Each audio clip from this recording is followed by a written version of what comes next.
I, 28F, have a complicated history with my sister-in-law, Jane, 30F. We went to the same high school where she was one of the popular girls, and I was more of a quiet bookworm type. Our high school years were a stark contrast.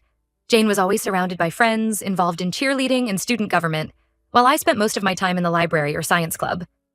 Jane and her friends would often make fun of me for my clothes, braces, and general awkwardness. I remember one particularly humiliating incident during our sophomore year when Jane accidentally spilled her lunch tray on me in the cafeteria. The laughter of her friends still echoes in my memory.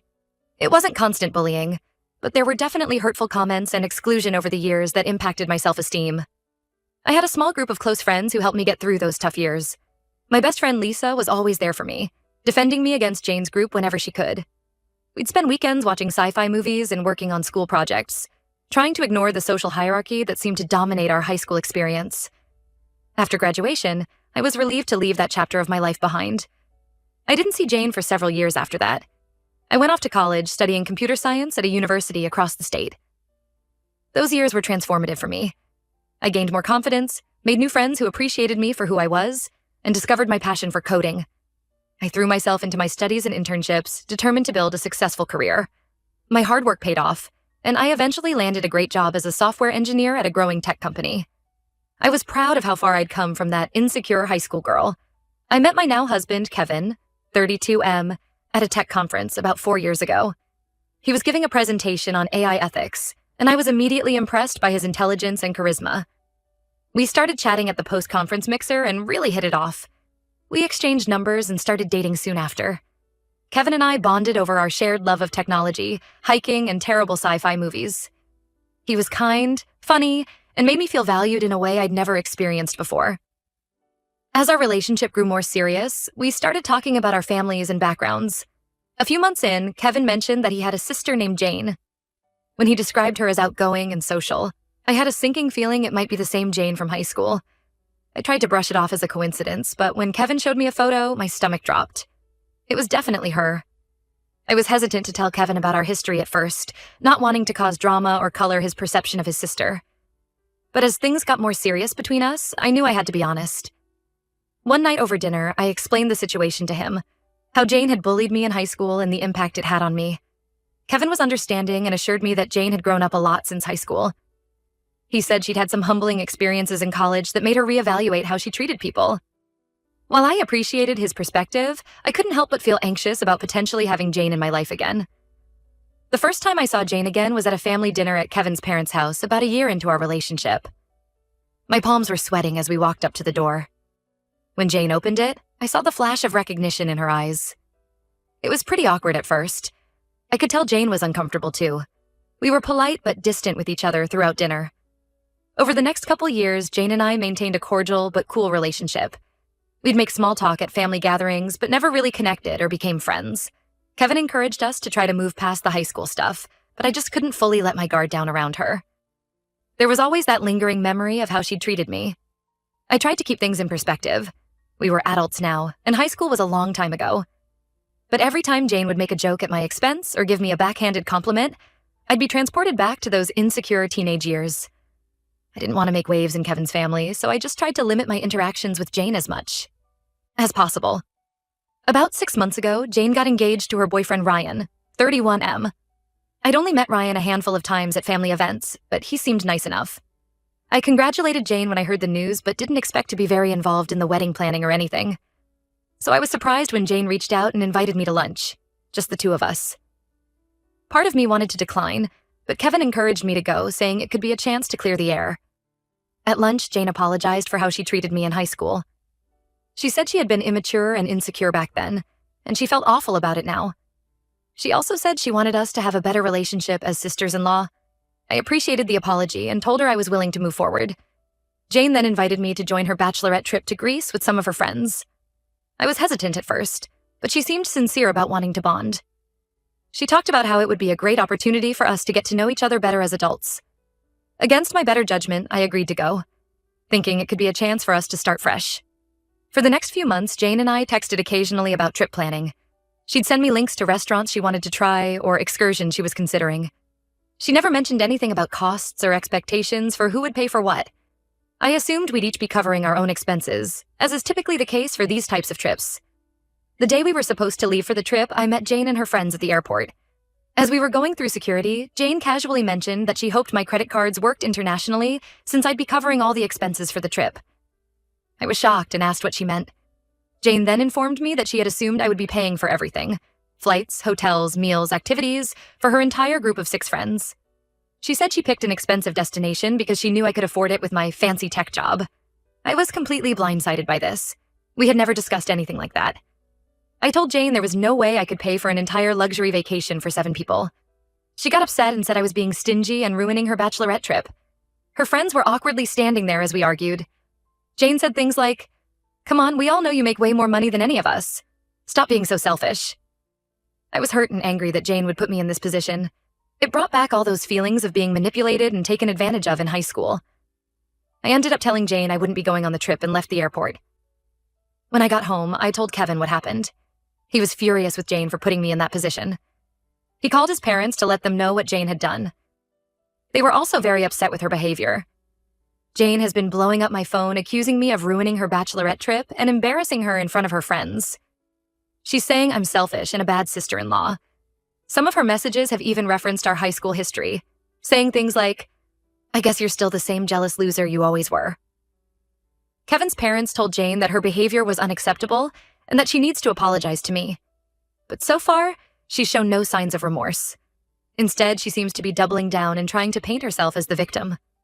I feel bad that the trip got ruined, but I don't think I did anything wrong by refusing to bankroll an entire vacation I never agreed to pay for. Kevin is fully supporting me, but Jane is making me out to be the villain to other family members and mutual acquaintances. This whole situation has brought up a lot of old insecurities for me. Part of me feels like I'm back in high school, being bullied and excluded by Jane and her friends. But another part of me is proud that I stood up for myself and didn't let her take advantage of me. A Idia for not paying for the bachelorette trip and leaving Jane and her friends stranded at the airport. Update. It's been about 2 weeks since the airport incident, and things have only gotten messier. Jane has been on a smear campaign, telling anyone who will listen that I'm a selfish, stingy person who ruined her bachelorette trip out of jealousy. She's been posting vague, passive-aggressive stuff on social media about fake family and true colors. At first, I tried to take the high road and not engage. I didn't want to stoop to her level or get drawn into a public drama. But then people started reaching out to me asking what happened, so I decided to tell my side of the story. I explained to family and mutual friends that Jane had sprung this expectation on me at the last minute without any prior discussion. Most people have been understanding and agree that Jane was out of line. My college friend Lisa, who knew about my history with Jane, was particularly supportive. She reminded me of how far I've come since high school and encouraged me not to let Jane's antics get to me. Kevin's parents are still firmly on our side. They told Jane that if she doesn't stop badmouthing me, they won't be contributing financially to her wedding. This was a big deal because they had originally offered to pay for a significant portion of the wedding expenses. Jane threw a fit about this, saying they were choosing me over her. She accused them of playing favorites just because I have a good job. The situation has caused a lot of tension in Kevin's family. His younger brother Tom, 26M, initially sided with Jane, saying I should have just paid for the trip to keep the peace. Tom and Jane have always been close, so I wasn't surprised by his reaction. But after Kevin explained everything in detail, including our high school history that Tom hadn't known about, Tom came around and apologized for jumping to conclusions. Jane's fiancé Ryan has been oddly quiet throughout all of this. Kevin tried reaching out to him to smooth things over, but Ryan was pretty cold and dismissive. We later found out from Tom that Ryan and Jane have been fighting a lot ever since the bachelorette trip fell through.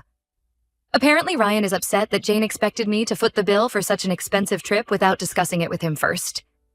Last weekend, we had a family dinner at Kevin's parents' house. It was supposed to be a chance for everyone to clear the air and move forward. Jane and Ryan were supposed to come but backed out at the last minute. Kevin's mom told us that Jane is now demanding that they increase their contribution to the wedding budget to make up for the embarrassment of the canceled bachelorette trip. They refused, which led to another big argument. I'm starting to worry that this whole situation is going to permanently damage my relationship with Kevin's family. His parents and Tom have been great, but some of the extended family members seem to be buying into Jane's version of events. At a recent family gathering, I overheard Kevin's aunt making comments about how I should have been more generous given my lavish lifestyle. It hurt to hear that, especially since Kevin and I live quite modestly despite my good salary. Kevin assures me that anyone who really knows Jane will see through her lies, but it still stresses me out. I've always been anxious about fitting in with his family, given my introverted nature and the age gap between Kevin and me. This whole drama has amplified those insecurities. To make matters worse, I found out that Jane has been bringing up our high school history to paint me as a long-standing enemy. She's telling people that I've always been jealous of her and that I deliberately sabotaged her bachelorette trip as revenge. It's frustrating because I thought we had moved past all that ancient history. Kevin and I are trying to rise above the drama, but it's hard when Jane seems determined to make me the bad guy. We're considering skipping the wedding altogether at this point, but we don't want to give Jane more ammunition. I'm not sure what the right move is here. Part of me wants to confront Jane directly and clear the air, but Kevin thinks that will only make things worse. For now, we're just taking it day by day and trying not to let Jane's antics get to us. But I'd be lying if I said it wasn't putting a strain on things. I'm grateful for Kevin's unwavering support through all of this. He's been my rock, reassuring me that I did nothing wrong and that he's proud of me for standing up for myself. I've been throwing myself into work as a distraction, but it's hard to focus sometimes with all this family drama swirling around. I'm trying to. Stay positive and remember that this will all blow over eventually, but some days are harder than others. Update 2. Things have taken an unexpected turn in the past week. Jane and Ryan's wedding, which was supposed to be next month, has been called off. We found out from Kevin's parents that Ryan ended the engagement. Apparently, the bachelorette trip drama was the last straw for him. He told Jane he couldn't marry someone who would try to take advantage of family members like that. He was also upset about how Jane had been behaving in the aftermath, spreading lies and trying to turn people against me. From what we've heard, Ryan had been having doubts for a while. He felt that Jane had become increasingly entitled and demanding throughout the wedding planning process. The bachelorette trip incident just confirmed his fears about her character. Jane is not taking the breakup well at all. She showed up at Kevin's parents' house in hysterics, alternating between crying and screaming about how this was all my fault. Kevin's parents tried to calm her down, but she was inconsolable. She ended up staying the night there because she was too upset to drive home. The next day, Jane started blowing up Kevin's phone with angry messages. She accused him of choosing me over his own sister and ruining her life. She brought up childhood memories, saying things like, "Remember when I took care of you when you had chicken pox? This is how you repay me?" Kevin finally had enough and blocked her number. He told his parents that he needs some space from Jane for a while. I feel terrible about the whole situation, even though I know logically that it's not my fault. Kevin keeps reminding me that Jane brought this on herself with her entitled behavior and refusal to take responsibility for her actions. Still, I can't help but feel a twinge of guilt. I never wanted things to escalate to this point. Kevin's parents are caught in the middle of everything. They're trying to support Jane through the breakup while also maintaining boundaries. They've made it clear to her that her behavior towards me was unacceptable and that she needs to make amends if she wants to repair her relationships with the family. But they're also worried about Jane's mental state and don't want to abandon her when she's struggling. The situation has stirred up a lot of old family dynamics. Kevin's mom confided in me that Jane has always been the more demanding child, often overshadowing Kevin's needs when they were growing up. She said she feels partly responsible for enabling Jane's behavior over the years. It was a surprisingly candid conversation that gave me more insight into the family's history. Tom has been trying to play peacemaker, but it's a tough position for him. He's close to Jane, but also sees how unreasonable she's been. He's been checking in on her regularly and reported back that she's not doing well. Apparently, she's talking about quitting her job and moving back home, which has Kevin's parents worried. As for me, I'm struggling with mixed emotions. On one hand, I feel vindicated that the truth about Jane's behavior has come to light. On the other hand, I never wanted to be the cause of such upheaval in Kevin's family. I'm trying to be supportive of Kevin as he navigates this difficult situation with his sister, but it's challenging when I'm at the center of the conflict. Kevin and I have been having long talks about family, boundaries, and how we want to handle these kinds of situations in the future. It's brought us closer in some ways, but it's also been a stressful test of our relationship. We're both committed to getting through this together, but it hasn't been easy. For now, we're keeping our distance and trying to let things settle down. I'm hoping that this will be a wake-up call for Jane and that maybe she'll do some self-reflection. But given her track record, I'm not holding my breath. We'll just have to wait and see how things unfold from here. In the meantime, I'm trying to focus on the positive aspects of my life. My job, my relationship with Kevin, and the support of friends and family members who have stood by us through this ordeal. It's been a stark reminder of how far I've come since those difficult high school days, and how important it is to surround yourself with people who truly care about you.